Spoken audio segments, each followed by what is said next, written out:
جاگیردار، سرمایہ دار اور فوجی ڈکٹیٹر تینوں کی نفسیات ایک ہے، اور تینوں کی نفسیات جمہوریت کی نفی ہے۔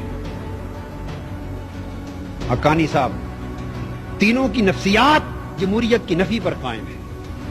جاگیردار، اس کا براٹ اپ ایسے ماحول میں ہوا ہے، اس کی نفسیات نے نشو و نما ایسے ماحول میں پائی ہے کہ اس نے جس بیٹی کو پسند کیا اس کو اٹھا لیا۔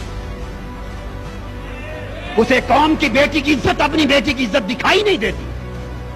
جس نے سر اٹھایا اسی کی چوری کروا دی، اسی کو اغوا کروا دیا، قتل کروا دیا۔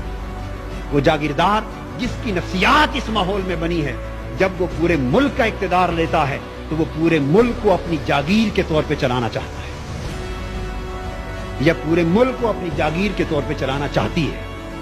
دونوں صورتیں۔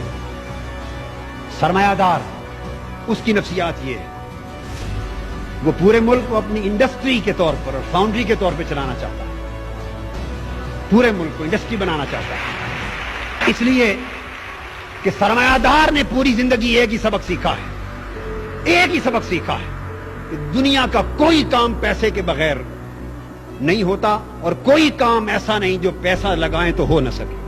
ایک ہی اصول ہے اس کا، وہ ہر ایک کو خریدنا جانتا ہے، ایک چپراسی سے لے کر بجلی کی لائن مین تک، ایک آئی ٹی او سے لے کر انکم ٹیکس کے کمشنر تک، اس نے ہر ایک کو پیسے سے خریدنا سیکھا ہے۔ جب وہ ملک کے اقتدار پہ آتا ہے تو سارے ادارے پیسے سے خریدنا چاہتا ہے، اس سے پورے کے پورے ملک کا سسٹم تباہ و برباد ہوتا ہے۔ اس کے ذہن میں بھی جمہوریت کی نفی ہے۔ اور فوجی ڈکٹیٹر، اس نے بھی زندگی پر ایک ہی بات سیکھی ہے کہ جو حکم دوں آگے نو کی کسی کو جرأت نہ۔ جب وہ اقتدار پر آتا ہے تو وہ پورے ملک کو بٹالین کی طرح چلانا چاہتا ہے۔ 48 سال میں ملک کی زمان اقتدار بدل بدل کے ان 3 طبقات میں رہی۔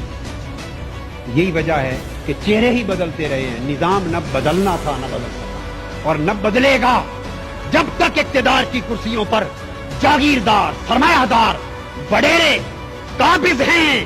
اس وقت تک اس ملک کی تقدیر، اس ملک کا نظام، اس ملک کے غریب کا مقدر کبھی بدل نہیں سکتا۔